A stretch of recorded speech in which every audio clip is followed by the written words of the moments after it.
ಭಾರತೀಯ ಸಮಾಜದ ಟೆಕ್ಸ್ಚರ್ನ ಎರಡು ಭಾಗ ಇದೆ. ಒಂದು ಅಧ್ಯಾತ್ಮ, ಇನ್ನೊಂದು ಧರ್ಮ. ಅಧ್ಯಾತ್ಮ ಅಂದ್ರೆ ನನ್ನನ್ನ ನಾನು ಹೇಗ್ ನೋಡ್ತೀನಿ ಅನ್ನುವುದು ಅಧ್ಯಾತ್ಮ. ಇದು ಸ್ವಾರ್ಥದ ವಿಷಯ. ಸ್ವಾರ್ಥ ಅಂದ್ರೆ ಕೆಟ್ಟದ್ದು ಅಂತ ಅನ್ಕೊಳ್ಳೋ ಅಗತ್ಯ ಇಲ್ಲ. ಆತರ ಎಷ್ಟೊಂದು ಶಬ್ದಗಳು ಅಪಮೌಲ್ಯ ಆಗಿದೆ. ಅದರಲ್ಲಿ ಸ್ವಾರ್ಥ ಅನ್ನೋದು ಒಂದು ಅಪಮೌಲ್ಯ ಆಗಿರೋ ಶಬ್ದ. ನಾನು ನನ್ನನ್ನ ಏನಂತ ನೋಡ್ತೀನಿ, ಹೇಗೆ ನೋಡ್ತೀನಿ ಅನ್ನುವುದು ಸ್ವಾರ್ಥ. ಅನ್ನುವುದು ಅಧ್ಯಾತ್ಮ. ಅನ್ನುವುದು ಪರಮಾರ್ಥಕ್ಕೆ ಕಾರಣ. ಅದರ ಎರಡನೇ ಭಾಗ ನಾನು ನನ್ನನ್ನು ಹೇಗೆ ನೋಡ್ತೀನಿ ಆಗಿದೆ. ಉಳಿದಿದ್ದನ್ನೇ ಏನಂತ ನೋಡ್ತೀನಿ, ಅದ್ರ ಜೊತೆಗೆ ಹೇಗೆ ವ್ಯವಹರಿಸ್ತೀನಿ ಅನ್ನೋದು ಧರ್ಮ. ಈ ಎರಡೂ ಕೂಡಿದ್ರೆ ಒಂದು ಸಮಾಜ ರೂಪಿತವಾಗುತ್ತೆ. ಅದನ್ನ ನಾವು ಬೇರೆ ಬೇರೆ ಶಬ್ದಗಳಲ್ಲಿ ಸಂಸ್ಕೃತಿ, ಧರ್ಮ ಇತ್ಯಾದಿ ಎಲ್ಲ ಹೇಳ್ತೀವಿ. ಇದ್ರೊಳಗಡೆ ಸರಳವಾಗಿ ನಮ್ಮ ಅರ್ಥಕ್ಕೋಸ್ಕರ ನಾನು ಈ ವಿಷಯ ಮೇಲೇನು ಹಾಕಿದ್ದಾರೆ, ವರ್ತಮಾನ ಪರಿಸ್ಥಿತಿಯಲ್ಲಿ ಹಿಂದುತ್ವದ ಪ್ರಸ್ತುತತೆ ಅಂತ. ಅದಕ್ಕೊಂದು ಸಣ್ಣ ಜೋಡಣೆಯನ್ನು ಕೂಡ ಮಾಡ್ತೀನಿ. ಪ್ರಸ್ತುತತೆ ಮತ್ತು ಪ್ರಸ್ತುತಿ. ನಾವು ಹಿಂದುತ್ವವನ್ನು ಹೇಗೆ ಪ್ರಸ್ತುತ ಪಡಿಸ್ಬೇಕು ಅನ್ನುವುದು ಕೂಡ ನಾವು ಯೋಚನೆ ಮಾಡಬೇಕಾಗುತ್ತೆ. ಒಂದನೇದು ರೆಲೆವೆಂಟ, ಎರಡನೇದು ನಾವು ಹೇಗೆ ಪ್ರೆಸೆಂಟ್ ಮಾಡಬೇಕು ಅನ್ನೋ ಎರಡು ವಿಷಯವನ್ನ ನಾವು ನೋಡ್ಬೇಕಾಗುತ್ತೆ. ಈಗ ನಾವು ಪ್ರೆಸೆಂಟ್ ಮಾಡುವಾಗ ಒಂದು ಒತ್ತಡ ಏನಿರುತ್ತೆ ನಮ್ಗೆ ಅಂದ್ರೆ, ಉಳಿದವರು ಇದನ್ನ ಏನ್ ಹೇಳ್ತಾ ಇದ್ದಾರೆ ಅದಲ್ಲ ಅಂತ ಹೇಳಬೇಕು ಅಂತ. ನೇತಿ ಅನ್ನೋ ಕ್ರಮವೂ ಉಪಯುಕ್ತವೇ, ಆದ್ರೆ ಅದರಲ್ಲಿ ಸಿಕ್ಕಾಕಬಾರದು ನಾವು. ಅದಕ್ಕಿಂತ ಹೆಚ್ಚು ನಾನೇನ್ ಹೇಳ್ಬೇಕು ಅಂತಿದ್ದೀನಿ ಅನ್ನುವುದನ್ನ ಹೇಳ್ಬೇಕಾಗುತ್ತೆ. ಆ ಹಿನ್ನೆಲೆ ಒಳಗಡೆ ಒಂದಷ್ಟು ಮಟ್ಟದ ಸ್ಪಷ್ಟತೆ ನಮ್ಗೆಲ್ರಿಗೂ ಬೇಕಾಗುತ್ತೆ. ಅದಕ್ಕೋಸ್ಕರ ನಾನು ಸರಳವಾಗಿ ನಮ್ಗೆ ಅರ್ಥವಾಗುವ ವಿಷಯ, ಮನುಷ್ಯ ಅಂತ ಒಂದು ಪ್ರಾಣಿ. ಅದ್ರ ಬಗ್ಗೆ ಯಾರಿಗೂ ಸಂಶಯ ಇರಲ್ಲ. ಏನಯ್ಯ ನೀ ಮನುಷ್ಯನ ಅಂತ ಕೇಳಿದ್ರೆ ಹೌದು ಅಂತ ಹೇಳ್ತೀವಿ. ಹೇಗ್ ಗೊತ್ತಾಯ್ತು ನಿಮ್ಗೆ ಅಂದ್ರೆ, ಮನುಷ್ಯನ ಒಂದು ಆಕಾರ ಇದೆ. ಒಂದು ಪ್ರಾಣಿಗೂ ಮನುಷ್ಯನಿಗೂ ಅಂಗಗಳು ಹೆಚ್ಚು ಕಡಿಮೆ ಒಂದೇ ಇರುತ್ತೆ. ಅದಕ್ಕೂ ಎರಡು ಕಿವಿ ಇರ್ಬೋದು, ನಾವು ಎರಡು ಕಾಲು ಎರಡು ಕೈ ಅಂತೀವಿ. ಅದರ ಲಿಮ್ಸ್ ಲೆಕ್ಕಕ್ಕೆ 4 ಇರುವಂತ ಬೇಕಷ್ಟು ಪ್ರಾಣಿಗಳಿರುತ್ತೆ. ಹಾಗಿದ್ರೆ ಆ ಪ್ರಾಣಿ ಈ ಮನುಷ್ಯನಿಗೂ ವ್ಯತ್ಯಾಸ ಇದೆಯಾ ಅಂದ್ರೆ ಇದೆ. ಯಾಕಂದ್ರೆ ಯಾವ ಅಂಗ ಹೇಗಿದೆ, ಎಲ್ಲಿದೆ ಅನ್ನೋದ್ರ ಮೇಲೆ ಗೊತ್ತಾಗೋಗುತ್ತೆ ಇದು ಮನುಷ್ಯ. ಹಾಗಾಗಿ ಮನುಷ್ಯ ನಾನೇನು ಅಂತ ಕೇಳುವ ಪ್ರಶ್ನೆ ಇಲ್ಲ, ಅದು ಆಕಾರಕ್ಕೆ ಸಂಬಂಧಪಟ್ಟ. ಆದ್ರೆ ಮನುಷ್ಯ ಹೇಗೆ ನಡ್ಕೊಳ್ಬೇಕು ಅಂತ ನಾವು ಇಷ್ಟು ವರ್ಷಗಳಲ್ಲಿ ಕಂಡುಕೊಂಡಿದ್ದೀವಿ. ಹಾಗಾಗಿ ಮನುಷ್ಯ ಆದವನು ಒಂದು ನಾಯಿಗೆ ಒದ್ರೆ ಮನುಷ್ಯತ್ವ ಇಲ್ಲ ಅಂದ್ರೆ, ಮನುಷ್ಯನ ಆಕಾರಕ್ಕಿಂತ ಅದರೊಳಗಿನ ಅಡಕ ಏನು ಗುಣ ಇದೆ ಅದು ತತ್ವಕ್ಕೆ ಸಂಬಂಧಪಟ್ಟಿದೆ. ಹಾಗಾಗಿ ಮನುಷ್ಯತ್ವ ಅಂತ ಶಬ್ದ ಹೇಳಿ. ಹಾಗೆ ಹಿಂದೂ ಅನ್ನುವುದು ಆಕಾರ, ಹಿಂದುತ್ವ ಅನ್ನೋದು ಗುಣ. ಆದ್ರೆ ಗುಣ ಅಮೂರ್ತವಾದ, ಅಮೂರ್ತವಾದನ್ನ ಹೇಳಕ್ಕೆ ಬೇಕಾಗತ್ತೆ. ಈಗ ಧರ್ಮವೀರ ಅನ್ನುವುದು ಒಂದು ಅಮೂರ್ತವಾದ ಗುಣವಾಚಕವಾದ್ರೆ, ಧರ್ಮವೀರ ಅನ್ನುವ ಆ ಗುಣಕ್ಕೆ ಒಂದು ಪ್ರಕಟೀಕರಣ ಯಾರು ಅಂದ್ರೆ ಸಂಭಾಜಿ ಮಹಾರಾಜ್. ಅವಾಗ ಧರ್ಮವೀರ ಅನ್ನುವ ಗುಣಕ್ಕೆ ವಾಚಕ ಅಂದ್ರೆ, ಯಾವುದೇ ಗುಣವನ್ನ ತೋರಿಸ್ಬೇಕಾದ್ರೆ ಅದನ್ನ ನಡ್ಕೊಳ್ಳುವಂತ ಒಂದು ಸಮಾಜ ಬೇಕಾಗುತ್ತೆ. ಹಾಗಾಗಿ ಒಂದು ಹಿಂದುತ್ವ ಅನ್ನೋದನ್ನ ನಾವು ಏನು ಅಂತ ಎಕ್ಸ್ಪೀರಿಯನ್ಸ್ ಮಾಡಬೇಕು ಅನ್ನೋದಾದ್ರೆ, ಆ ಅಧ್ಯಾತ್ಮದ ನೆಲೆಯಲ್ಲಿ ಧರ್ಮ ಅಂತೇನಿದೆ, ಆ ಧರ್ಮದಂತೆ ನಡವಳಿಕೆಗೆ ಸಂಸ್ಕೃತಿ ಅಂತೀವಿ, ಅದು ನಡೆಸುವ ಸಮಾಜ ಇದೆ. ಇದೆಲ್ಲದ ಜೊತೆಗೆ ಇದಕ್ಕೊಂದು ದೀರ್ಘಕಾಲದ ಇತಿಹಾಸ ಇರುತ್ತೆ. ಇದೆಲ್ಲ ಸೇರಿದ ಒಟ್ಟು ಹಿಂದುತ್ವ. ಹಿಂದುತ್ವ ಅಂದ್ರೆ ಸಾಮಾನ್ಯ ಅರ್ಥದಲ್ಲಿ ಧರ್ಮ ಅಷ್ಟೇ ಅಲ್ಲ. ಯಾಕಂದ್ರೆ ಧರ್ಮ ಅನ್ನೋ ಶಬ್ದವೇ ಬಹಳ ವ್ಯಾಪಕವಾದಂತಹ ತುಂಬಾ ರೀತಿಯ ಒಳಗೊಳ್ಳುವಿಕೆಗಳನ್ನ ಅದು ಇಟ್ಕೊಳ್ಳುತ್ತೆ. ಸಾಮಾನ್ಯವಾಗಿ ಧರ್ಮ ಅಂದಾಗ ರಿಲಿಜನ್ ಅನ್ನೋ ಅರ್ಥದಲ್ಲೂ ನಾವು ತಗೊಳ್ತೀವಿ, ತಪ್ಪೇನಿಲ್ಲ. ಆದ್ರೆ ಅಷ್ಟೇ ಅಲ್ಲ. ಧರ್ಮ ಅಂದ್ರೆ ರಿಲಿಜನ್ ಅನ್ನೋ ಅರ್ಥಕ್ಕೂ ಅದಕ್ಕೆ ಅಷ್ಟೇ ಅಲ್ಲ. ಹಾಗೆ ರಿಲಿಜನ್ ಅನ್ನೋದಕ್ಕೆ ಸಂಬಂಧಪಟ್ಟ ಹಾಗೆ ಇನ್ನು ಬೇರೆ ಶಬ್ದಗಳು ನಮ್ಮ ಹತ್ರ ಇಲ್ಲ. ಹಾಗೆ ಡ್ಯೂಟಿ ಅನ್ನುವುದ ಅರ್ಥಕ್ಕೂ ಅದಿದೆ. ಕಾಸ್ಮಿಕ್ ಲಾಸ್ ಅನ್ನೋ ಅರ್ಥದಲ್ಲೂ ಇದೆ. ಅದಕ್ಕೆ ಇಲ್ಲಿರುವವರಿಗೆ ಬಹುಪರಿಚಿತರಾಗಿರುವಂತಹ DVG ಅವರ ಬಹಳ ಸುಂದರವಾದಂತಹ ಒಂದು ಪುಸ್ತಕ ಇದೆ, ಸತ್ಯ ಋತ ಧರ್ಮ. ಎಲ್ಲರೂ ಓದಬೇಕು. ಯಾಕೆ ಅಂದ್ರೆ, ಒಂದು ಫಂಡಮೆಂಟಲ್ಸ್ ಅನ್ನ ಸರಿಯಾಗಿ ಹೇಳುತ್ತೆ. ಎರಡನೇದು ಹಿಂದುತ್ವದ ಪುಸ್ತಕದಂತೆ ಸಣ್ಣದು ಅದು. ಮತ್ತು ನಾನು ಮಂಥನದ ಕಾರ್ಯಕರ್ತರಿಗೆ ಧನ್ಯವಾದ ಹೇಳ್ತೀನಿ. ಯಾಕೆ ಅಂದ್ರೆ, ಈ ಪುಸ್ತಕದ ಬಿಡುಗಡೆಗೆ ಬನ್ನಿ ಅಂದಿದ್ರಿಂದ ಈ ಪುಸ್ತಕ ನಾನು ಓದ್ದೆ. ಭಾರತದ ಸಾಮಾನ್ಯ ಸೌಷ್ಠವ ಏನು ಅಂದ್ರೆ ಪುಸ್ತಕವನ್ನ ಸಣ್ಣದಾಗಿ ಬರಿಬೇಕು ಅನ್ನೋದು ಸಾಮಾನ್ಯ ಕ್ರಮನ. ಸಣ್ಣದಾಗಿ ಬರಿಬೇಕು, ಬರೆದಿದ್ದ ಮೌಲ್ಯ ಅಂತ ಇರಬೇಕು. ಹಾಗಾಗಿ ದಯವಿಟ್ಟು ಸತ್ಯ, ವೃತ, ಧರ್ಮ ಈ ಪುಸ್ತಕವನ್ನ ಓದಿ. ಯಾಕೆಂದ್ರೆ ಈ ಶಬ್ದಗಳೇನಿದೆಯಲ್ಲ, ಈ ಶಬ್ದಗಳನ್ನ ಸರಿಯಾಗಿ ತಿಳ್ಕೊಳ್ಳದಲ್ಲೇ ಇದ್ರೆ ಹಿಂದುತ್ವವನ್ನ ಅರ್ಥ ಮಾಡ್ಕೊಳ್ಳೋದು ಕಷ್ಟ ಆಗುತ್ತೆ. ಅದಕ್ಕೋಸ್ಕರ ನಾವು ತುಂಬಾ ಸರಿ ಏನ್ ಮಾಡ್ತೀವಿ ಅಂದ್ರೆ ಅವ್ರೇನ್ ಹೇಳಿದ್ರು ಇವ್ರೇನ್ ಹೇಳಿದ್ರು ಅನ್ನೋದಕ್ಕಿಂತ ಮೂಲವಾಗಿ ಭಾರತದಲ್ಲಿ ಅಧ್ಯಾತ್ಮ ಅಂದ್ರೆ ಏನು ಅನ್ನೋದನ್ನ ನಾವು ನೋಡ್ಬೇಕಾಗುತ್ತೆ. ಅಧಿ ಅನ್ನೋ ಶಬ್ದ ಸಂಬಂಧಪಟ್ಟಿದ್ದು ಅಂತ ಅದರ ಅರ್ಥ. ಅದಕ್ಕೆ ತಾಪತ್ರಯ ಅನ್ನೋ ಶಬ್ದ ನಮ್ಮಲ್ಲಿ ಪ್ರಚಲಿತವಾಗಿರುತ್ತೆ. ಇಂದೊಳ್ಳೆ ತಾಪತ್ರಯ ಅರ್ಥ 3 ತಾಪಗಳು: ಭೌತಿಕ, ದೈವಿಕ ಮತ್ತು ಆತ್ಮಿಕ. ಅದರೊಳಗಡೆ ಭೌತಿಕ ಮತ್ತು ದೈವಿಕ ಸಾಮಾನ್ಯವಾಗಿ ಮನುಷ್ಯನ ಕೈಯಲ್ಲಿ ಹೆಚ್ಚಾಗಿ ಇರದೇ ಇರುವ ವಿಷಯಗಳು. ಮನುಷ್ಯನ ಕೈಯಲ್ಲೇ ಹೆಚ್ಚಿಗೆ ಇರುವ ವಿಷಯ ಆತ್ಮಿಕವಾದ. ಅಂದ್ರೆ ನಾವು ಕಂಟ್ರೋಲ್ ಮಾಡಬಹುದಾದ ಯಾವುದು ಅಂದ್ರೆ ನಮ್ಮನ್ನು. ಅದಕ್ಕೋಸ್ಕರ ಭಗವದ್ಗೀತೆಯಲ್ಲೂ ಕೂಡ ಶ್ರೀಕೃಷ್ಣ ಏನ್ ಹೇಳ್ತಾನೆ ಅಂದ್ರೆ ಆತ್ಮೈವ ರಿಪುರಾತ್ಮನಃ, ಅಂದ್ರೆ ನಿನಗೆ ನೀನೇ ಅತಿ ಒಳ್ಳೆಯ ಮಿತ್ರ, ನಿನಗೆ ನೀನೇ ಅತಿ ದೊಡ್ಡ ಶತ್ರು ಅಂತ ಹೇಳ್ತಾನೆ. ಒಂಥರ ಇದನ್ನ ಕೇಳಿದ ತಕ್ಷಣ ವಿರುದ್ಧವಾಗಿದೆಯಲ್ಲ ಅನ್ಸುತ್ತೆ ನಮ್ಗೆ.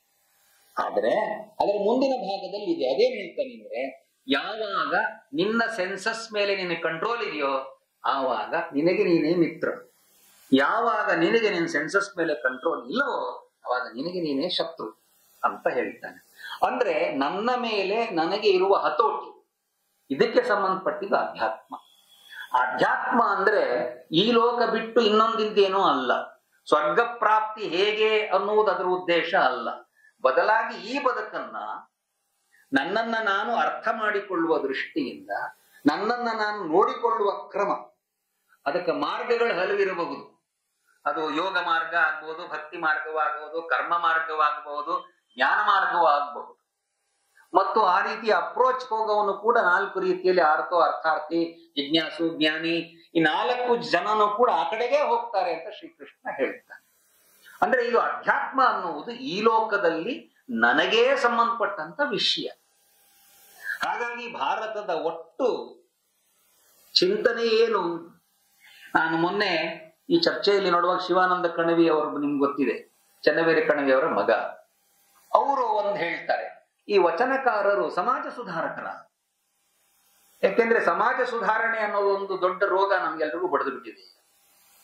ಸಮಾಜ ಕೆಡಬೇಕು ಅಂತಲ್ಲ, ಎಲ್ರೂ ಸಮಾಜ ಸುಧಾಕರ ಮಾಡಬೇಕು ಅಂತ ನಮಗೊಂದು ಬಂದ್ಬಿಟ್ಟಿದೆ. ಅವ್ರೇನ್ ಹೇಳ್ತಾರೆ ಅಂದ್ರೆ ವಚನಕಾರರು ಸಮಾಜ ಸುಧಾರಕರಲ್ಲ. ಈಗ ಹೇಳಿದ್ರೆ ದೊಡ್ಡ ಗಡಿಬಿಡಿನೇ ಆಗ್ಬೇಕು. ಅವ್ರೇನ್ ಹೇಳ್ತಾರೆ ಮುಂದೆ ಅಂದ್ರೆ ಅವರು ದೇವರ್ ಸ್ಪಿರಿಚುವಲ್ ಸೀಕರ್ಸ್. ವಚನಕಾರರು ಅವರು ತಮ್ಮನ್ನ ತಾವು ನೋಡಿಕೊಳ್ಳುವವರು. ಈ ನೋಡಿಕೊಳ್ಳುವ ಪ್ರಕ್ರಿಯೆಯಲ್ಲಿ ಅಡ್ಡ ಬಂದಂತ ಎಲ್ಲ ಅಡೆತಡೆಗಳನ್ನ ಟೀಕೆ ಮಾಡ್ತಾರೆ. ಆ ಅಡೆತಡೆ ಜಾತಿಯಿಂದ ಬಂದಿದ್ರೆ ಅದನ್ನ ಟೀಕೆ ಮಾಡ್ತಾರೆ. ಆ ಅಡೆತಡೆ ಲಿಂಗದಿಂದ ಬಂದ್ರೆ ಅದನ್ನ ಟೀಕೆ ಮಾಡ್ತಾರೆ. ಆ ಅಡೆತಡೆ ಯಾವುದೋ ಸ್ಕ್ರಿಪ್ಚರ್ ಇಂದ ಬಂದ್ರೆ ಅದನ್ನ ಟೀಕೆ ಮಾಡ್ತಾರೆ. ಅಲ್ಲಿ ಸಮಾಜ ಸುಧಾರಣೆ ಉದ್ದೇಶ ಅಲ್ಲ, ಆದ್ರೆ ಶೋಧನೆಯ ಮಾರ್ಗ ಮುಖ್ಯ. ದೇವರ್ ಸ್ಪಿರಿಚುವಲ್ ಸೀಕರ್ಸ್. ಅಂದ್ರೆ ಆಧ್ಯಾತ್ಮ ಅಂದ್ರೆ ಏನು ಅಂದ್ರೆ ನನ್ನನ್ನ ನಾನು ತಿಳಿದುಕೊಳ್ಳುವುದು. ಅದರ ಪ್ರಕ್ರಿಯೆ ಭಾರತದ ಹಾಸುಹೊಕ್ಕು. ಇಷ್ಟೊಂದು ದೊಡ್ಡದಾದಂತ ಆಳ ಇರುವಂತ ವಿಷಯ, ಇಷ್ಟೆಲ್ಲ ಇದ್ದಾಗ್ಯೂ ಒಂದು ಬದುಕನ್ನ ನಾವು ನಡೆಸಬೇಕು ಅಂದ್ರೆ ನಾನಿದ್ದಂಗೆ ನೀನು. ಜಿಂದಗಿ ಅಂದ್ರೇನು? ತೇರಿ ಮೇರಿ ಕಹಾನಿ ಹೈ. ಜಿಂದಗಿ ಅನ್ನೋ ಕಹಾನಿ ಎಲ್ಲಿವರೆಗೂ ಇರುತ್ತೆ ಅಂದ್ರೆ ತೇರಾ ಅವ್ರ ಮೇರಾ ಇರುವವರೆಗೂ ಮಾತ್ರ ಇರುತ್ತೆ. ತೇರಾ ಮೇರಾ ಇಲ್ಲದು ಯಾವತ್ತಾಗುತ್ತೋ ಅವತ್ತೇನು ಇರೋದೇ ಇಲ್ಲ. ಅಂದ್ರೆ ಈ ಕಹಾನಿ ಎಲ್ಲಿವರೆಗೂ ಇರುತ್ತೆ ಅಂದ್ರೆ ನಾನು ನೀನು ಅಂತ ಇರುವವರೆಗೂ ಇರುತ್ತೆ. ಎಲ್ಲಿವರೆಗೂ ನಾನು ನೀನು ಅನ್ನೋದು ಇರುತ್ತೋ ಅವಾಗ ನನ್ನ ವ್ಯವಹಾರ ನಿಮ್ ಜೊತೆ ಹೇಗೆ ಅನ್ನೋದಕ್ಕೊಂದು ಧರ್ಮ ಅನ್ನೋ ವಿಷಯ ಬರುತ್ತೆ. ಆ ಧರ್ಮ ಅನ್ನೋ ವಿಷಯಕ್ಕೆ ತುಂಬಾ ಮಗ್ಗಲುಗಳಿದೆ. ಸಭ್ಯತೆಯನ್ನು ಒಂದು ಮಗ್ಗಲು. ನಾನು ಮೊನ್ನೆ ಯಾವುದೋ ಒಂದು ಆಲ್ ಇಸ್ ಗುಡ್ ಅಂತ ಒಂದು ಸಿನಿಮಾ ನೋಡಿದೆ. ನೀವು ನೋಡಿ ಅಂತ ಹೇಳ್ತಿಲ್ಲ. ಅದರೊಳಗಡೆ ಹೂಸಿನ ಬಗ್ಗೆ ಒಂದು ಪದ್ಯ ಇದೆ, ಅದು ತುಂಬಾ ಚೆನ್ನಾಗಿದೆ. ಈಗ ಹೂಸುವುದು ಪ್ರಕೃತಿ ತಾನೇ? ಹೌದು. ನಾನು ಹೇಳ್ತಿರೋದು ರೆಕಾರ್ಡ್ ಆಗ್ತಾ ಇದೆ, ನಂಗೆ ಗೊತ್ತಿದೆ. ಒಂದ್ ಕಾಲದಲ್ಲಿ ಹೂಸು ಅನ್ನೋ ಶಬ್ದ ಅದಕ್ಕೆ ಅಷ್ಟೊಂದು ಮೈಲಿಗೆ ಇರಲಿಲ್ಲ, ಈಗ ಭಯಂಕರ ಮೈಲಿಗೆ ಆಗ್ಬಿಟ್ಟಿದೆ. ಆ ಹೂಸು ಅನ್ನೋದೊಂದು ವೇಗ, ಶರೀರದ ವೇಗವನ್ನು ತಡ್ಕೋಬಾರದು ಅಂತ ಆಯುರ್ವೇದ ಹೇಳುತ್ತೆ. ಅಂತ ಹೇಳಿ ನೀವಿಲ್ಲಿ ಕೂತು ಡರ್ ಅಂತ ಹೂಸಕ್ಕಾಗಲ್ಲ.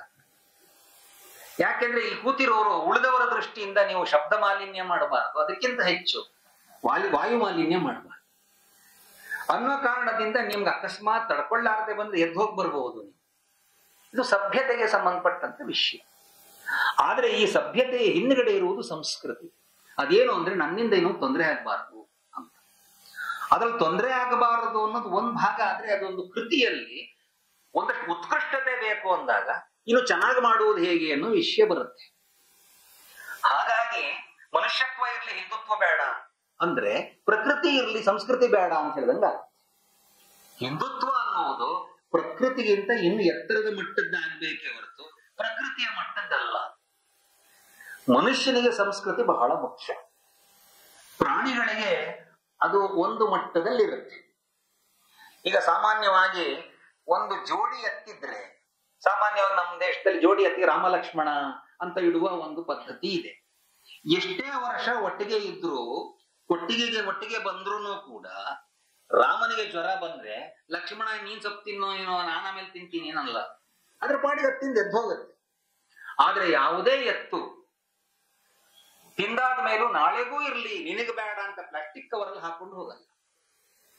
ಅಂದ್ರೆ ಅದು ಪ್ರಕೃತಿಯ ಮಟ್ಟದಿಂದ ಮೇಲಕ್ಕೂ ಹೋಗಲ್ಲ, ಪ್ರಕೃತಿಯ ಮಟ್ಟದಿಂದ ಕೆಳಕ್ಕೂ ಹೋಗಲ್ಲ. ಅದು ಪ್ರಕೃತಿಯ ಮಟ್ಟದಲ್ಲೇ ಇರುತ್ತೆ. ಎಷ್ಟೋ ಸರಿ ಪ್ರಾಣಿಗಳೇ ನಮಗಿಂತ ಗುಣಗದಿಲ್ಮೇನು ಅಂತ ಸಂಪತ್ತಿಗೆ ಸವಾಲ್ ರಾಜ್ಕುಮಾರ್ ಹೇಳುವಾಗ ನಮ್ಗನ್ಸುತ್ತೆ ಹೌದಲ್ಲ. ಯಾಕೆ ಅಂದ್ರೆ ಮನುಷ್ಯ ಅವನು ಪ್ರಕೃತಿಯ ಮಟ್ಟದಿಂದ ಕೆಳಗೆ ಬೀಳೋ ಸಂಭವಗಳು ಇದೆ. ಭುಜ್ನಲ್ಲಿ ಭೂಕಂಪ ಆದಾಗ ಬೆಂಗಳೂರಿನ ಕೆಲವು ಹುಡುಗರು ಅಲ್ಲಿಗೆ ಅಧ್ಯಯನಕ್ಕೆ ಅಂತ ಹೋಗಿದ್ರು. ಹಿಂದೂ ಪೇಪರ್ನಲ್ಲಿ, ಮರುದಿನ ಪೇಪರ್ನಲ್ಲಿ ಬಂದಂತ ಒಂದು ಲೇಖನ. ಅದ್ರೊಳಗಡೆ ಏನ್ ಬಂದಿತ್ತು ಅಂದ್ರೆ ಅವ್ರು ಅಧ್ಯಯನಕ್ಕೆ ಹೊರಗಡೆ ಹೋಗಿದ್ರು, ವಾಪಸ್ ಬರುವಾಗ ಅವ್ರು ಎಲ್ಲಿ ಮನೆಗಳಲ್ಲಿದ್ರು ಅದೆಲ್ಲ ಮನೆಗಳೆಲ್ಲ ಧ್ವಸ್ತವಾಗಿದ್ರು. ಆದಾಗ ಅವ್ರು ಏನ್ ನೋಡಿದ್ರು, ಎರಡು ರೀತಿಯ ಉದಾಹರಣೆ. ಇದು ಯಾವುದೇ ಒಂದು ವರ್ಗ ಹೀಗಿದೆ ಅಂತ ಅಲ್ಲ. ಅಲ್ಲಿ ಹೆಣಗಳಿದ್ವು, ಅಲ್ಲಿ ಒಬ್ಬಳ ತಾಯಿ ಸತ್ತಿದ್ದಾಳೆ, ಒಬ್ಬ ಪೊಲೀಸ್ ಹೆಸರಲ್ಲಿ ಆರಕ್ಷಕ ಅಂತ ಇರುತ್ತೆ, ಅವನು ರಕ್ಷಣೆ ಮಾಡಬೇಕು. ಅವನ ಆ ಕಡೆ ಈ ಕಡೆ ನೋಡ್ದ, ಯಾರೂ ಇಲ್ಲ ಅಂತ ಹೇಳಿ ಆ ಕಿವಿಯಿಂದ ಅದನ್ನ ಹರ್ಕೊಂಡು ತೆಗೆದು ಇಟ್ಕೊಂಡ. ಇದನ್ನ ಆ ಹುಡುಗರು ನೋಡಿದ್ರು. ಏನಪ್ಪ ಮನುಷ್ಯರ ಇವರು ಅಂತ ಬಹಳ ಬೇಸರ ಆಯ್ತು. ಹಾಗೆ ಮುಂದಕ್ಕೆ ಹೋದ್ರು. ಅಲ್ಲಿ ಸಾಮಾನ್ಯ ಈ ತರ ಆದಾಗ ನಮ್ಮ ಸಮಾಜದ ಒಂದು ಗುಣ ಅಂದ್ರೆ ತಕ್ಷಣ ಅನ್ನ ಕೊಡುವುದಕ್ಕೆ ಏನೋ ಒಂದು ವ್ಯವಹಾರದ ಒಂದು ವ್ಯವಸ್ಥೆ ಮಾಡಿರ್ತಾರೆ. ಅಲ್ಲಿ ಅನ್ನವನ್ನ ಬಡಿಸುವಂಥದ್ದು, ಅಲ್ಲಿ ಕಿಚಡಿಯನ್ನ ಕೊಡ್ತಾರೆ.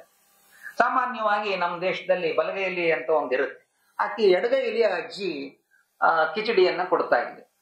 ಇವ್ರಿಗೊಂದ್ ಸ್ವಲ್ಪ ಒಂಥರ ಅನ್ನಿಸ್ತು. ಕೇಳಿದ್ರು, ಎಡಗೈಲಿ ಕೊಡ್ತಿದ್ದೀರಲ್ಲ ಯಾಕೆ? ಆ ಅಜ್ಜಿ ಹೇಳಿದ್ರು, ಇಲ್ಲಪ್ಪ ಮನೆ ಬಿದ್ದಾಗ ನಮ್ಮನೆ ಮೇಲೆ ಬಿದ್ದ್ಬಿಡ್ತು, ನನ್ ಗಂಡ ತೀರ್ಕೊಂಡ, ನನ್ ಬಲಗೈ ಪೆಟ್ಟಾಗಿಬಿಟ್ಟಿದೆ, ಹಾಗಾಗಿ ಎಡಗೈಯಲ್ಲಿ ನಾನು ನೀಡ್ತಾ ಇದ್ದೀನಿ ಅಂತ ಹೇಳಿ.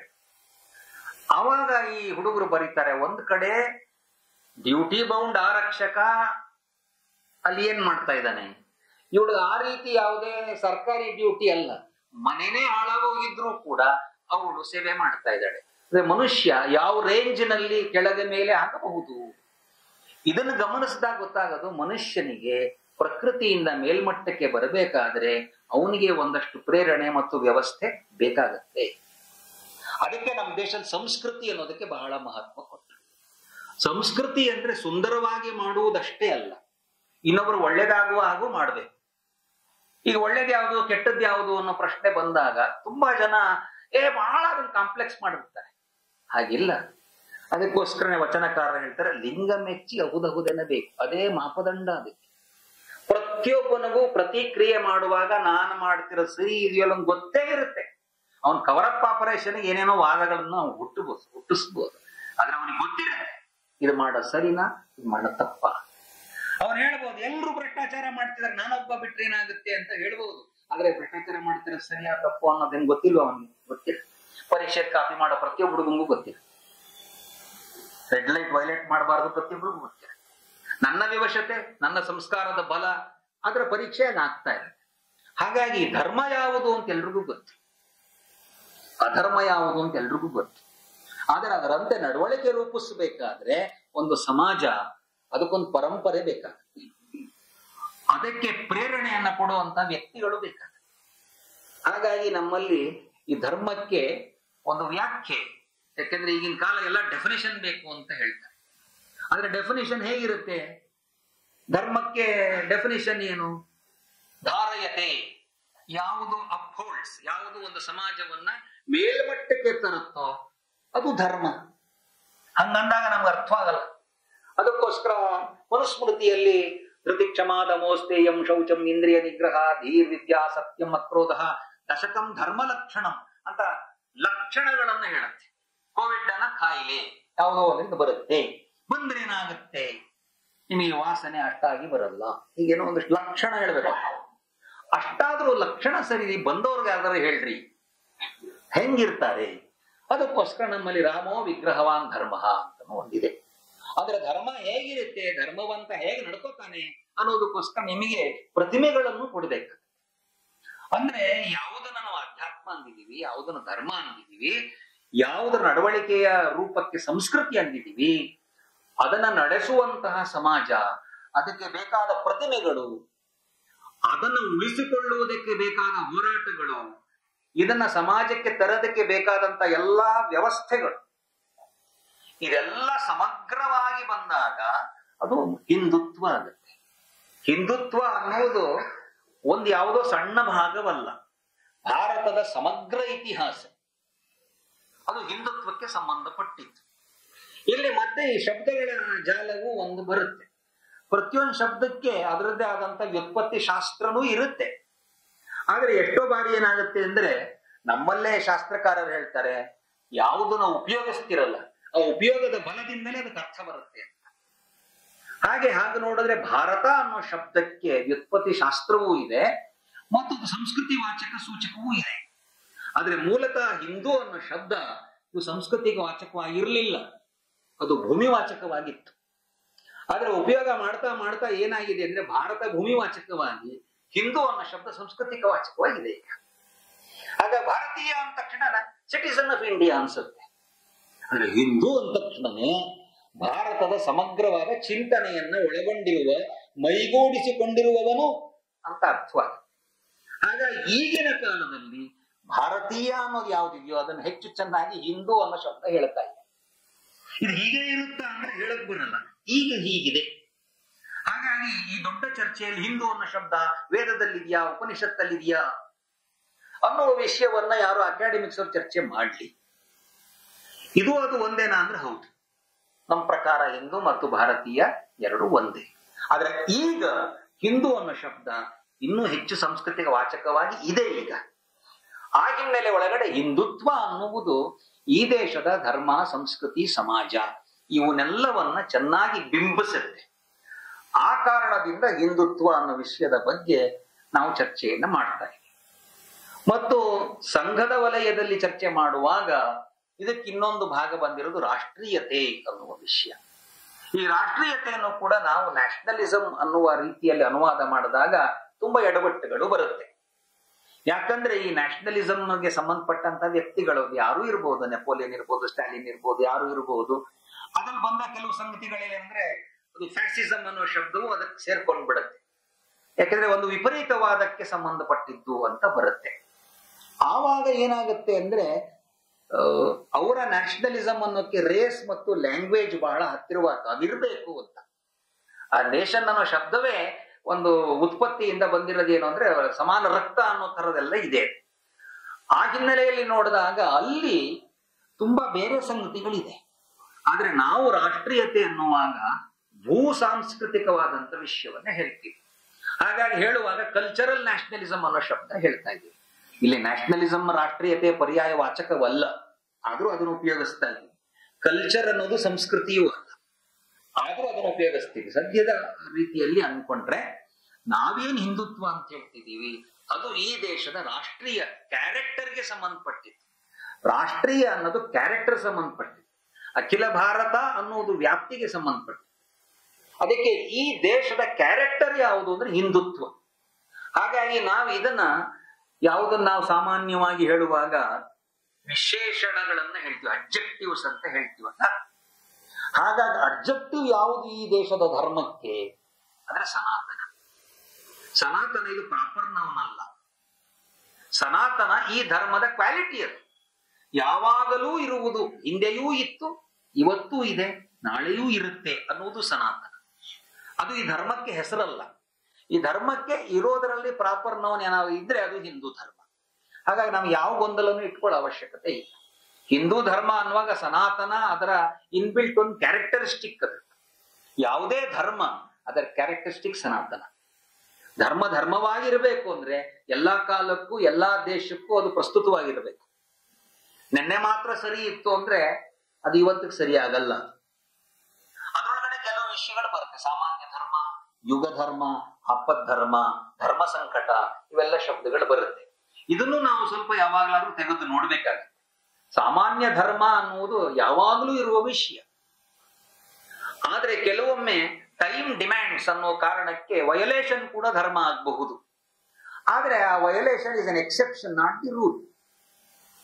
What the exception proves, it proves the rule. ಅದಕ್ಕೆ ಎಕ್ಸೆಪ್ಷನ್ ನ ತಗೊಂಡು ಹಿಂದುತ್ವವನ್ನ ನಾವು ಹೇಳಕ್ಕಾಗಲ್ಲ. ಯುದ್ಧದಲ್ಲಿ ಕೊಲ್ಲುವುದು ಧರ್ಮವ ಅಂದ್ರೆ ಸಾಮಾನ್ಯ ಧರ್ಮ ಅಲ್ಲ. ಆದ್ರೆ ಆ ಸಮಯಕ್ಕೆ ಅದು ಯುಗ ಧರ್ಮವಾಗಿ, ಆಪತ್ ಧರ್ಮವಾಗಿ ಅದು ಧರ್ಮವೇ. ಆ ಹಿನ್ನೆಲೆ ಒಳಗಡೆ ಕಾಲಕ್ಕೆ ಇದನ್ನ ಹೇಳುವ ಅವಶ್ಯಕತೆಯೂ ಬರುತ್ತೆ. ಮತ್ತು ಧರ್ಮ ನಿಂತ ನೀರಾಗಿಲ್ಲದ್ರಿಂದ ಹಿಂದುತ್ವವು ನಿಂತ ನೀರಾದ ವಿಷಯ ಅಲ್ಲ. ಬೇಕಾಷ್ಟು ಒಳಗೊಳ್ಳುವಿಕೆಗಳನ್ನು, ಹೊಸತನ್ನು ಅದು ತಗೊಂಡ್ ಬರ್ಬೇಕು. ಮತ್ತು ಇಷ್ಟೆಲ್ಲ ಪ್ರವಾಹ ಆದ್ರಿಂದ ಬೇಕಾಷ್ಟು ಸರಿ ಬೇಡದ ಕಸಗಳು ಸೇರ್ಕೊಂಡ್ಬಿಟ್ಟಿರುತ್ತೆ. ಸೇರ್ಕೊಂಡಾಗ ನಮಗೆ ಅದು ಇದರ ಭಾಗ ಅಂತ ಅಂದ್ಕೊಳ್ಳುವ ಸಾಧ್ಯತೆ ಇರುತ್ತೆ. ಹಿಂದುತ್ವವನ್ನು ಒಪ್ಪೋರ ಮನಸ್ಸಿನಲ್ಲೂ ಕೂಡ ಇದು ಅದರದ್ದೇ ಅಂತ ಅನ್ಸುತ್ತೆ. ಅದಕ್ಕೋಸ್ಕರ ಇದುವರೆಗೂ ಬಂದಿದೆ ನಾವು ಒಂದೇ ಕಾರಣಕ್ಕೆ ಅದನ್ನ ನಾವು ಇಟ್ಕೊಳ್ಳೇಬೇಕು ಅಂತಿಲ್ಲ. ಇದುವರೆಗೂ ಇರಲಿಲ್ಲ ಅನ್ನೋ ಕಾರಣಕ್ಕೆ ತಗೋಬಾರದು ಅಂತನೂ ಇಲ್ಲ. ಅದನ್ನ ನಾವು ಒಂದು ಜೀವನ ಪ್ರವಾಹ ಅಂತ ನೋಡಿದಾಗ ಹಳೆಯದರಲ್ಲಿರುವ ಒಳ್ಳೆಯದನ್ನು ಇಟ್ಕೊಳ್ಬೇಕು. ಇವತ್ತಿನ ಕಾಲಕ್ಕೆ ಸುಸಂಗತವಲ್ಲದಿದ್ರೆ ಬಿಡಬೇಕು. ಹಾಗಾಗಿ ಹಿಂದುತ್ವ ಅನ್ನೋದು ಒಂದು ನಿಂತ ನೀರಲ್ಲ, ಬದಲಾಗಿ ಸತ್ಯಶೋಧನೆಯ ಮಾರ್ಗ. ಆ ಸತ್ಯಶೋಧನೆಯ ಮಾರ್ಗದಲ್ಲಿ ಬೇಕಾಷ್ಟು ರೀತಿಯ ತಲ್ಲಣಗಳು ಬಂದೇ ಬರುತ್ತೆ. ಇವತ್ತು ಕೂಡ ತಲ್ಲಣಗಳು ಇದೆ. ಆ ತಲ್ಲಣಗಳಿಗೆ ಕಾರಣಗಳು ಬೇಕಾಷ್ಟಿವೆ. ಒಂದು ತಲ್ಲಣಕ್ಕೆ ಕಾರಣ ರಿಲಿಜನ್. ನನ್ನ ಮಾರ್ಗ ಒಂದೇ ಅಂತ ಹೇಳುವ ರಿಲಿಜನ್ ಅನ್ನುವುದು ಒಂದು ದೊಡ್ಡ ಹಿಂಸೆಯನ್ನ ತಂದಿದೆ. ಈ ಹಿಂಸೆಗೆ ಉತ್ತರ ಯಾವುದು ಅಂದ್ರೆ ಹಿಂದುತ್ವ. ಅದೇನು ಹೇಳುತ್ತೆ? ನಿನ್ನ ಮಾರ್ಗವು ನನ್ನ ಮಾರ್ಗವು ಆಯಾ ಮಾರ್ಗದವರಿಗೆ ಆಯಾ ರೀತಿಯಲ್ಲಿ ಹೋಗುವುದಕ್ಕೆ ಮಾರ್ಗಗಳಾದ್ರಿಂದ ನನ್ನ ಸ್ವಭಾವ, ನನ್ನ ಸ್ಥಿತಿಗೆ ಇದು ಸರಿ, ಅದು ಸರಿ, ನಿನಗದು ಸರಿ, ನನಗಿದು ಸರಿ ಅನ್ನುವುದಕ್ಕಿಂತ ಉತ್ತಮವಾದ ಸ್ಪಿರಿಚುವಲ್ ಡೆಮಾಕ್ರಸಿಯ ಮೆಥಡ್ ಅದು ಇನ್ಯಾವುದೂ ಇಲ್ಲ. ಹಾಗಾಗಿ ಸ್ಪಿರಿಚುವಲ್ ಕಾನ್ಫ್ಲಿಕ್ಟ್ಗೆ ಉತ್ತರ ಯಾವುದು ಅಂದ್ರೆ ಹಿಂದುತ್ವ. ಎರಡನೇ ಒಂದು ಡೈಕಾಟಮಿ ಅಥವಾ ವೈರುಧ್ಯ ಅಂದ್ರೆ ವ್ಯಕ್ತಿಯ ಅಸ್ತಿತ್ವ ಮತ್ತು ಸಮಾಜ. ಇದೆರಡರದ್ದು ಏನಿದು? ವ್ಯಕ್ತಿಗತ ಹಕ್ಕುಗಳು ನನಗೆ ಬೇಕು ಅಂದ್ರೆ ಸಮಾಜ ಹಾಳಾಗಿ ಹೋಗ್ಲಿ ಅನ್ನುವ ಒಂದು ಅತಿರೇಕವಾದ್ರೆ, ಸಮಾಜ ಮುಖ್ಯ ವ್ಯಕ್ತಿ ಮುಖ್ಯವಲ್ಲ ಅಂತ ಹೇಳುವ ಇನ್ನೊಂದಿದೆ. ಆದ್ರೆ ನಾವು ವ್ಯಕ್ತಿ ಮತ್ತು ಸಮಾಜವನ್ನ ಕೂಡಿಸುವುದಕ್ಕೆ ನಮ್ಮದೊಂದು ವಿಚಾರ ಇದೆ, ಅದಕ್ಕೆ ಪರಿವಾರ ಅಂತಾರೆ. ಈ ಪರಿವಾರ ಇದರೊಳಗಡೆ ಎರಡನ್ನೂ ನೋಡ್ಬೇಕು. ನಾವು ವ್ಯಕ್ತಿಯ ಮಹತ್ವವನ್ನು ಕಾಯ್ಕೊಳ್ಬೇಕು, ಸಮಾಜದ ಹಿತವನ್ನು ಕಾಯ್ಕೊಳ್ಬೇಕು. ಇದು ಪರಸ್ಪರ ಅವಲಂಬನೆಯ ಕೊಟ್ಟು ತೆಗೆದುಕೊಳ್ಳುವಿಕೆಯ ಭಾಗ. ಹಾಗಾಗಿ ನಮ್ಮದು ಇದಕ್ಕೂ ಒಂದು ಪರಿಹಾರ ನಮ್ಮ ಹತ್ರ ಇದೆ, ಅದು ಪರಿವಾರ. ಇನ್ನು ಅತಿ ದೊಡ್ಡ ಸಮಸ್ಯೆ ಬಂದಿರುವುದು ಪರಿಸರಕ್ಕೆ ಸಂಬಂಧಪಟ್ಟಿದೆ. ಇದೇನಿದು? ಅಬ್ರಾಹ್ಮಿಕ್ ರಿಲಿಜನ್ಗಳು ಒಂದು ಮೂಲ ತತ್ವದೊಂದಿಗೆ ಪ್ರಾರಂಭವಾಗಿವೆ. ಅದೇನ್ ತತ್ವ? ಇಡೀ ಪ್ರಪಂಚವನ್ನ ದೇವರು ಅನ್ನುವವನು ಗಂಡಸಿನ ಸುಖಕ್ಕಾಗಿ ಅವನು ಉತ್ಪತ್ತಿಯನ್ನ ಮಾಡಿದ್ದಾನೆ. ಹಾಗಾಗಿ ಗಂಡಸಿಗೆ ಸ್ವಲ್ಪ ಉದಾರವಾಗಿ ನೋಡಿದ್ರೆ ಇಡೀ ಮಾನವ ಕುಲಕ್ಕೆ ಈ ಪ್ರಕೃತಿಯನ್ನ ಅನುಭವಿಸುವ, ಪ್ರಕೃತಿಯನ್ನ ಶೋಷಿಸುವ ಸ್ವಾಮ್ಯ, ಅದಕ್ಕೆ ಅಧಿಕಾರ ಇದೆ ಅಂತ ಅದು ಭಾವಿಸುತ್ತೆ. ಹಾಗಾಗಿ ಪ್ರಕೃತಿಯ ಶೋಷಣೆ ಇದು ಅನಿವಾರ್ಯ ಅಂತ ಭಾವಿಸುತ್ತೆ. ಪರಿಸರದ ಮೇಲೆ ಆಗ್ತಿರೋ ದುಷ್ಪರಿಣಾಮ ನಮ್ಗೆ ಗೊತ್ತಾಗ್ತದೆ. ಹಾಗಿದ್ರೆ ಹಿಂದುತ್ವದಲ್ಲಿ ಇದಕ್ಕೇನು ಪರಿಹಾರ? ನಾವ್ ಹೇಳ್ತಿದೀವಿ ಮನುಷ್ಯ ಇದಕ್ಕೆ ಸ್ವಾಮಿ ಅಲ್ಲ, ಮನುಷ್ಯ ವಿಶ್ವಸ್ತ ಮಾತ್ರ. ಇದನ್ನ ಇವತ್ತಿನ ಅರ್ಥದಲ್ಲಿ ಟ್ರಸ್ಟಿ ಮಾತ್ರ. ಅಂದ್ರೆ ಈ ಪರಿಸರದ ಸಮಸ್ಯೆಗೆ ಪರಿಹಾರವು ಹಿಂದುತ್ವದಲ್ಲಿದೆ. ಜಗತ್ತನ್ನ ಕಾಡ್ತಾ ಇರುವಂತ ಈ 3 ಸಮಸ್ಯೆಗಳಿಗೂ ಹಿಂದುತ್ವದಲ್ಲಿ ಪರಿಹಾರ. ಇದನ್ನ ಗವರ್ನ್ ಮಾಡುವುದು ಹೇಗೆ? ಇಷ್ಟೊಂದು ಜನ ಇದ್ದಾರೆ, ಇಷ್ಟೊಂದು ರೀತಿಯಲ್ಲಿ ಜನಗಳಿದ್ದಾರೆ, ಇದು ಏನಿದು? ಇದನ್ನ ಅವರು ವೈರುಧ್ಯ ಅಂತಾರೆ, ನಾವು ವೈವಿಧ್ಯ ಅಂತ. ವೈರುಧ್ಯ ಅಂತ ಅನ್ಕೊಂಡವ್ರಿಗೆ ವೈರುಧ್ಯಗಳನ್ನು ಅದನ್ನು ಮುಗಿಸ್ಬಿಡ್ಬೇಕು ಅಂತ ಅವ್ರು ಯೋಚನೆ ಮಾಡ್ತಾ ಇದ್ದಾರೆ. ನಾವ್ ಹೇಳ್ತಾ ಇದೀವಿ ವೈವಿಧ್ಯ ಅನ್ನೋದು ಪ್ರಕೃತಿಯ ಸ್ವಭಾವ. ವಿ ಶುಡ್ ಸೆಲೆಬ್ರೇಟ್ ಅಷ್ಟೇ ಇದನ್ನ. ಇದು ನೀವೇನು ಮಾಡಕ್ಕಾಗಲ್ಲ. ಪ್ರಾರಂಭದಲ್ಲಿ ಅಮ್ಮ ಹೇಳಿದ್ರು ಕೃಷ್ಣ ಲೀಲೆ ಅಂತ. ನಮ್ಮ ದೇಶದಲ್ಲಿ ಪ್ರಪಂಚನೇ ದೇವರ ಲೀಲೆ ಅಂತ ಹೇಳ್ತಾರೆ. ಈ ಲೀಲೆಯನ್ನ ನಾವು ಸೆಲೆಬ್ರೇಟ್ ಮಾಡ್ಬೇಕು, ಇದು ಹೊಂದಿಸ್ಕೋಬೇಕು, ಸಮತ್ವವನ್ನ ತಂದ್ಕೊಳ್ಬೇಕು. ಅದಕ್ಕೆ ಯೋಗದ ಗುರಿ ಏನು? ಸಮತ್ವಂ ಯೋಗ ಮುಚ್ಯತೆ. ಈ ಎಲ್ಲಾ ವೈವಿಧ್ಯಗಳು ಇರುತ್ತೆ. ಇದು ನನ್ನ ವೈರುಧ್ಯ ಅನ್ಕೊಂಡು ಜಗಳಾಡಬಾರದು, ಬದಲಾಗಿ this is the manifestation of the same divinity ಅನ್ನುವುದನ್ನು ಹೇಳಬೇಕು. ಅಂದ್ರೆ ಈ ವೈರುಧ್ಯಗಳಾಗಿ ನೋಡದೆ ಹೊಂದಾಣಿಕೆ ಮಾಡಿಕೊಳ್ಳುವುದು ಹಿಂದುತ್ವದ ಒಂದು ಗುಣ. ಇದು ಕೂಡ ಪ್ರಪಂಚದಲ್ಲಿ ಇವತ್ತೆಲ್ರಿಗೂ ಅಗತ್ಯವಾಗಿರುವಂತಹ ವಿಷಯ. ಇನ್ನ ಈ ಗವರ್ನೆನ್ಸ್ ಸಂಬಂಧಪಟ್ಟಾಗಿ ಏನ್ ಮಾಡ್ಬೇಕು, ಹೇಗೆ ಇದನ್ನ ಅಡ್ಮಿನಿಸ್ಟರ್ ಮಾಡ್ಬೇಕು, ಅದಕ್ಕೋಸ್ಕರ ಒಂದು ಕೇಂದ್ರದ ಶಾಸನ ಇರಬೇಕು, ಅದು ಹೇಳ್ದಂಗೆ ನಡ್ಕೋಬೇಕು ಅನ್ನೋದಕ್ಕೆ ಡಿಸೆಂಟ್ರಲೈಸೇಷನ್ ಅನ್ನುವಂತ ವ್ಯವಸ್ಥೆಯನ್ನ ಪ್ರಪಂಚ ಹೇಳ್ತಾ ಇದ್ದಾಗ ನಾವ್ ಹೇಳ್ತಾ ಇದೀವಿ ಡಿಸೆಂಟ್ರಲೈಸೇಷನ್ ಅಂದ್ರೆ ಏನು ಅಂದ್ರೆ ಎಲ್ಲ ಹಕ್ಕು ನನಗೆ ಕೊಟ್ಬಿಟ್ಟಿದ್ದಾರೆ ಯಾರೋ, ನಾನ್ ನಿಮ್ಗೆ ಸ್ವಲ್ಪ ಸ್ವಲ್ಪ ಕೊಡ್ತೀನಿ. ಇದು ಡಿಸೆಂಟ್ರಲೈಸೇಷನ್. ಆದ್ರೆ ನಮ್ ದೇಶದ ಡಿಸೆಂಟ್ರಲೈಸೇಷನ್ ಅಲ್ಲ, ನಮ್ದು self governance. Self governing models ಜಗತ್ತಿಗೆ ಕೊಟ್ಟಿರೋರು ನಾವು. ಸೆಲ್ಫ್ ಗವರ್ನಿಂಗ್ ಮಾಡೆಲ್ಗೆ ಒಂದು ಉದಾಹರಣೆ ಕೊಟ್ರೆ ನಿಮ್ಗೆ ನಗುನೆ ಬಂದ್ಬಿಡ್ಬೋದು. ಅದೊಂದು ಪರಿವಾರ. ನಮ್ ಪರಿವಾರ ಎಷ್ಟು ಚೆನ್ನಾಗಿ ಸೆಲ್ಫ್ ಗವರ್ನ್ ಮಾಡ್ಕೊಂಡು ಬರುತ್ತೆ. ಒಂದು ಪರಿವಾರ ಆರೋಗ್ಯದ ರಕ್ಷಣೆಯನ್ನು ಮಾಡುತ್ತೆ, ಮಿತವ್ಯಯದಿಂದ ಅದು ತನ್ನ ಫೈನಾನ್ಷಿಯಲ್ ಪ್ಲಾನಿಂಗ್ ಅನ್ನು ಮಾಡಿಕೊಳ್ಳುತ್ತೆ. ಒಂದು ಸೆಲ್ಫ್ ಗವರ್ನಿಂಗ್ ಸ್ಟ್ರಕ್ಚರ್ನ ಒಂದು ಮೊದಲ ಉದಾಹರಣೆ ಯಾವುದು ಅಂದ್ರೆ ಒಂದು ಮನೆ. ಅದರ ನಂತರದ ಉದಾಹರಣೆ ಒಂದು ಹಳ್ಳಿ. ಅದನ್ನ ಸ್ವಲ್ಪ ನೀವು ಒಂದು 50 ವರ್ಷದಿಂದ ಹೇಗೆ ಹಳ್ಳಿ ತನ್ನ ಗವರ್ನ್ ಮಾಡ್ಕೋತಿತ್ತು ಅಂತ ನೋಡ್ಬೇಕು. ಹಿಂದುತ್ವ ಈ ರೀತಿ ಗವರ್ನಿಂಗ್ ಒಂದು ಪ್ರಿನ್ಸಿಪಲ್ಸ್ ಅನ್ನ ಕೊಡುತ್ತೆ. ಅದ್ರ ಜೊತೆಗೆ ತುಂಬಾ ಒಳ್ಳೆಯ ಚಿಂತನೆಗಳು ಜಗತ್ತಿನಲ್ಲಿ ಇರ್ಲಿಲ್ವಾ? ಇದ್ದು. ಅವೆಲ್ಲ ಉಳಿದುವ? ಇಲ್ಲ. ಗ್ರೀಸ್ ನಲ್ಲಿ ಏನು ಉಳಿದಿದೆ? ಜೇಡ್ರ ಬಲೆ ಉಳಿದಿದೆ. ವಿವೇಕಾನಂದ ಒಳ್ಳೆಯ ಚಿಂತನೆ ಅಷ್ಟೇ ಇದ್ರೆ ಸಾಕಾಗಲ್ಲ, ಅದನ್ನ ಧಾರಣೆ ಮಾಡುವ, ನಡೆದುಕೊಳ್ಳುವ, ಅವಶ್ಯಕತೆ ಬಿದ್ರೆ ಪ್ರಾಣವನ್ನೂ ಕೊಡುವ ಒಂದು ಸಮಾಜ ಬೇಕಾಗುತ್ತೆ. ಹಿಂದುತ್ವ ಅಂದ್ರೆ ಆ ಸಮಾಜವೂ ಸೇರಿದಂತೆ. ಅದು ಬಿಟ್ಟು ಹಿಂದುತ್ವ ಆಗಲ್ಲ. ನೋಡಿ, ಎಷ್ಟೊಂದು ಜನ ನೀವು ಸಿಖ್ಖರ ಪರಿವಾರಗಳಿಂದ ನೋಡಿದ್ರೆ ಅವರು ಏನ್ ಮಾಡಿದ್ರು ಅಂದ್ರೆ ಇದು ಉಳಿಬೇಕಪ್ಪ, ಅದಕ್ಕೋಸ್ಕರ ಪ್ರಾಣ ಆದ್ರೂ ಕೊಡ್ತೀನಿ ಅಂತ. ಒಂದ್ ಕಡೆ ಹೇಳಿದ್ರೆ ನಮ್ಮ ಶಾಸ್ತ್ರ ಗ್ರಂಥಗಳು ಇದು ಉಳಿಬೇಕು ಅಂತ ತಮ್ಮಂತಾವು, ಅಂದ್ರೆ ಒಂದ್ ಕಡೆ ಸಮಾಜ ಉಳಿಬೇಕು ಅಂತ ಹೋರಾಟ, ಶಾಸ್ತ್ರಗಳು ಉಳಿಬೇಕು ಅಂತ ಹೋರಾಟ, ದೇವಸ್ಥಾನಗಳು ದೇವರು ಉಳಿಬೇಕು ಅನ್ನೋ ಹೋರಾಟ. ಅಂದ್ರೆ ಶ್ರದ್ಧಾ ಕೇಂದ್ರಗಳು ಯಾವುದು ಹೊರರೂಪಕ್ಕೆ ಕಾಣುತ್ತೋ ಅದನ್ನ ಉಳಿಸ್ಕೊಳ್ಳಕ್ಕೂ ಹೋರಾಟ, ಯಾವುದನ್ನ ಧರಿಸುವ ಸಮಾಜ ಅದನ್ನ ಉಳಿಸ್ಕೊಳ್ಳಕ್ಕೂ ಹೋರಾಟ. ಇದಕ್ಕಿಂತ ಇನ್ನೊಂದು ಅಂದ್ರೆ ಮೂಲ ತತ್ವಗಳಿಂದ ಪಕ್ಕಕ್ಕೆ ಸರಿಯುವ ಸಮಾಜವನ್ನು ತಿದ್ದುವ ಪ್ರಯತ್ನವೂ ಇರುತ್ತೆ. ಸಾಮಾನ್ಯವಾಗಿ ನಮ್ಮ ದೇಶದ ಆತ್ಮ ಅಂತ ಕರೆಸಿಕೊಳ್ಳುವುದು ಚಿಂತನೆಯ ಸ್ತರದಲ್ಲಿ ಉಪನಿಷತ್ತುಗಳು ರೀತಿಯಲ್ಲೇ ಸಮಾಜ ಇದೆಯಾ ಅಂದ್ರೆ ಇರಲ್ಲ, ಆ ಕಡೆ ಈ ಕಡೆ ಆಗ್ತಾ ಇರುತ್ತೆ. ಆ ಕಡೆ ಈ ಕಡೆ ಆದಾಗ ತಿದ್ದುವ ಪ್ರಯತ್ನವನ್ನು ಈ ಸಮಾಜ ಮಾಡ್ಕೊಂಡು ಬಂದಿದೆ. ಅವ್ರನ್ನ ಸಾಧುಗಳು, ಸಂತರು ಅಂತ ನಾವು ಕರಿತೀವಲ್ಲ, ಅವರೆಲ್ಲ ಸೇರಿದ್ದು ಹಿಂದೂ ಸಮಾಜ, ಹಿಂದುತ್ವ.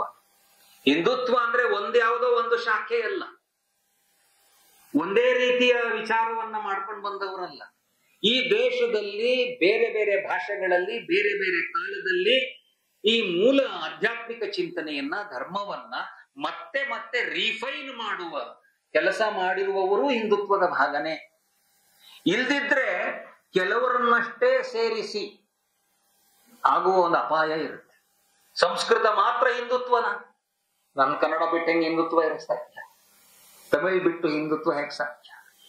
ಈ ದೇಶದ ಎಲ್ಲ ಭಾಷೆಗಳು, ಈ ದೇಶದ ಎಲ್ಲ ಚಿಂತಕರು, ಕೆಲವೊಮ್ಮೆ ಕೆಲವು ವಿಷಯ ನಮ್ಗೆ ಒಪ್ಪಿಗೆ ಆಗ್ಬೋದು, ಕೆಲವೊಂದು ಒಪ್ಪಿಗೆ ಆಗದಿರಬಹುದು. ಯಾಕೆಂದ್ರೆ ಎಲ್ಲಾ ವಿಷಯ ಎಲ್ಲಾ ಕಾಲಕ್ಕೂ ಯಾವಾಗ್ಲೂ ಇರಲ್ಲ.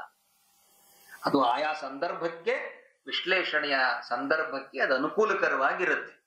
ಹಾಗಾಗಿ ಒಂದು ಸುಸಂಸ್ಕೃತ ಸಮಾಜ ಏನ್ ಮಾಡುತ್ತೆ ಅಂದ್ರೆ ಈ ತರ ಬಂದಂತ ಇಡೀ ಎಲ್ಲ ಪರಂಪರೆಯನ್ನ ಗೌರವಿಸುತ್ತೆ. ಅದರ ಜೊತೆಗೆ ಆಚರಣೆಗೂ ತರಬೇಕಾಗತ್ತೆ. ಇದು ಕೇವಲ ಬೌದ್ಧಿಕ ವಿಲಾಸವಲ್ಲ. ರಂಗೋಲಿ ನಮ್ಮ ಸಂಸ್ಕೃತಿಯ ಭಾಗ ಅಂತ ಅನ್ಕೊಂಡು ನೀವು ರಂಗೋಲಿ ಬಗ್ಗೆ ಸೆಮಿನಾರ್ ಮಾಡಿದ್ರೆ ಉಪಯೋಗ ಆಗಲ್ಲ. ರಂಗೋಲಿ ಹಾಕಕ್ ಬರುತ್ತಾ ಅನ್ನುವುದು ಪ್ರಶ್ನೆ. ರಂಗೋಲಿ ಹಾಕುವ ಜಾಗದಲ್ಲಿ ಸ್ಟಿಕ್ಕರ್ ಅಂಟಿಸಿದ್ರ ತಂತ್ರ ಹೋಯ್ತು ನಿಮ್ ಕೈಯಿಂದ. ಆ ಸ್ಟಿಕ್ಕರ್ ಅನ್ನ ನಮ್ ದೇಶದವರೇ ಮಾಡ್ಲಿ, ಉಪ್ಪಿನಕಾಯಿನ ನಾವೇ ಹಾಕಿದ್ರೆ ತಂತ್ರ ನಮ್ ಕೈಯಲ್ಲಿದೆ. ಆ ಉಪ್ಪಿನಕಾಯಿ ಮಾಡುವಂತ ಕಂಪನಿ ಮಲ್ಟಿನ್ಯಾಷನಲ್ ಇರ್ಲಿ, ನಮ್ ದೇಶದ್ದೇ ಇರ್ಲಿ, ಅವ್ರು ಮಾಡಿದ್ರೆ ತಂತ್ರ ನಮ್ ಕೈಯಿಂದ ಹೋಯ್ತು.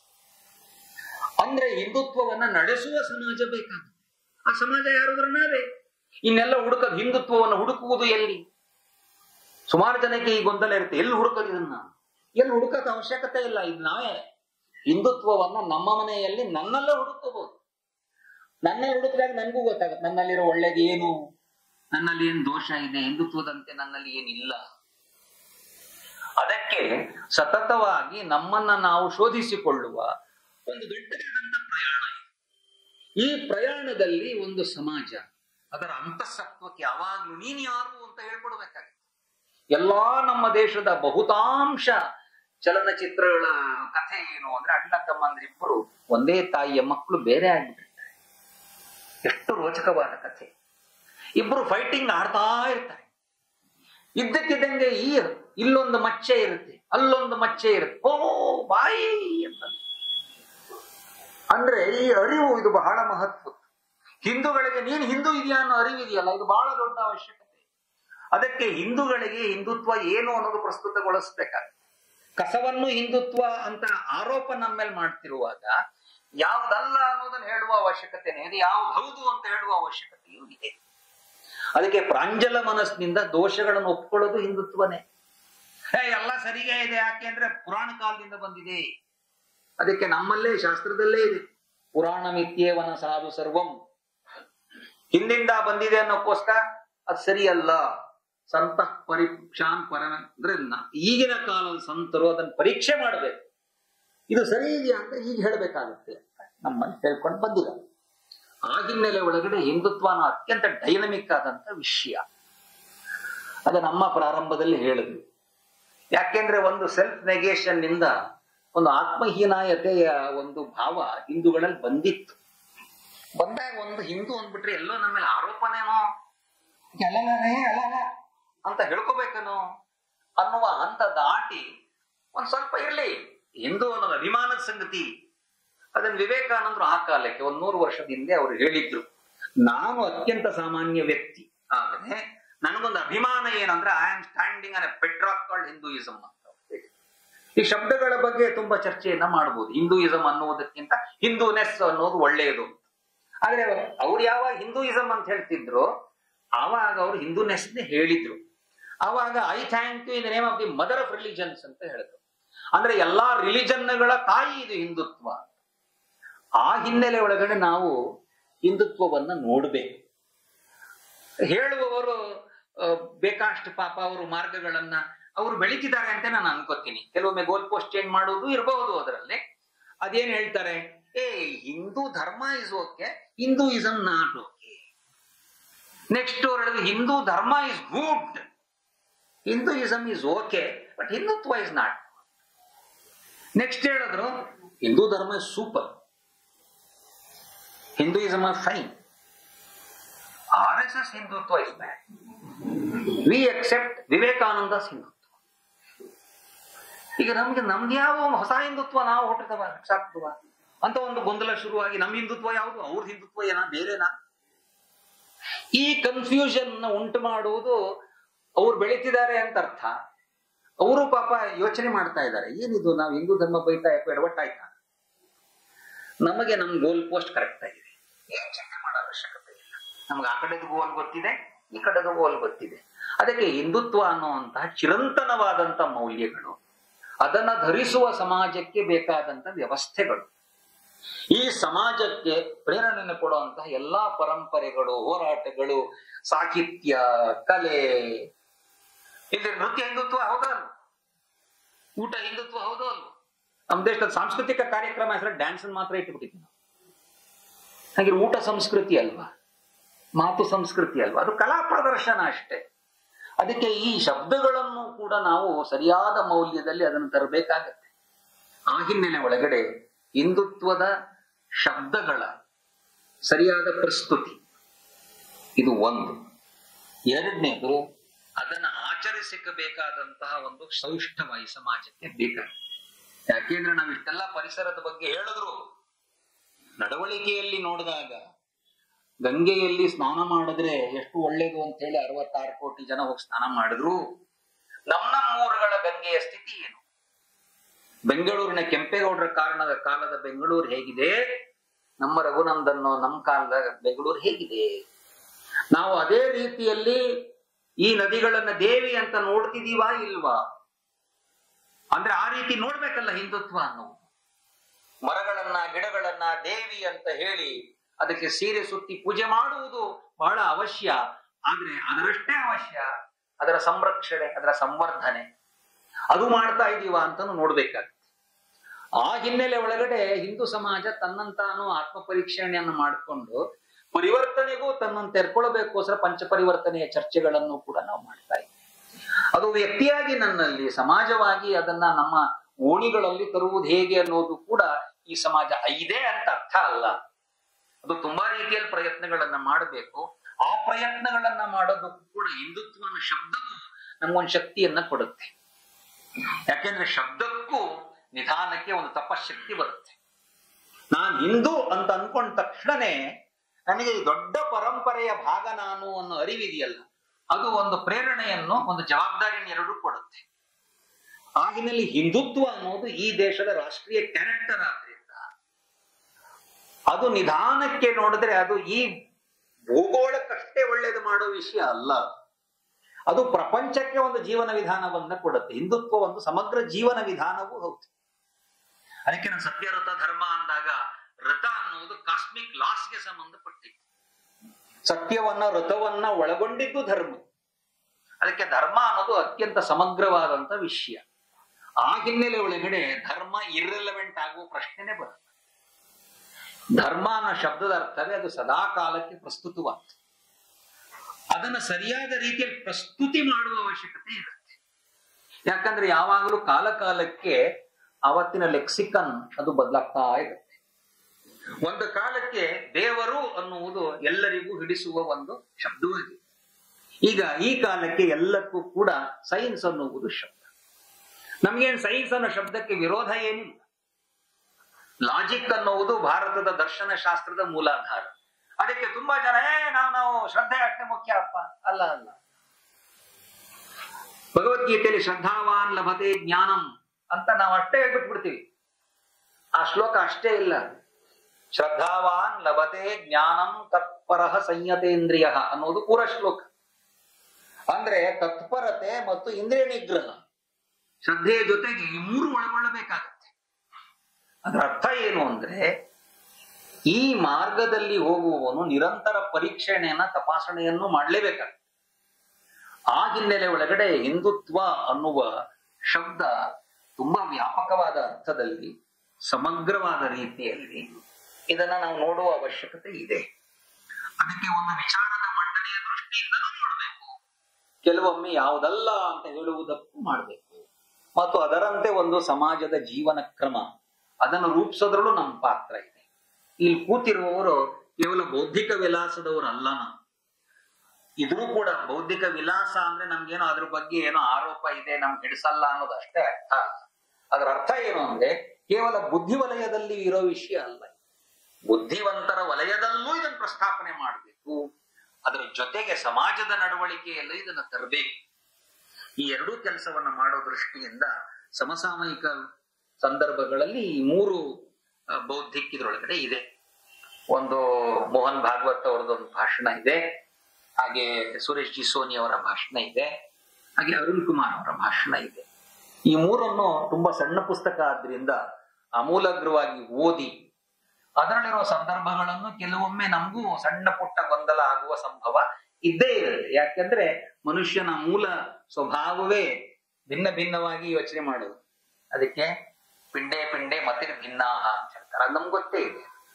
ಅಷ್ಟಿದ್ದಾಗ್ಯೂ ಕೂಡ ಒಂದು ಏಕರಸತೆ, ಒಂದು ಸಮರಸತೆ, ಒಂದು ಏಕಾತ್ಮತೆ ಸಾಧ್ಯ ಇದೆ ಅನ್ನೋದು ಹಿಂದುತ್ವ ಮಾಡಿ ತೋರಿಸ್ಬಿಟ್ಟಿದೆ.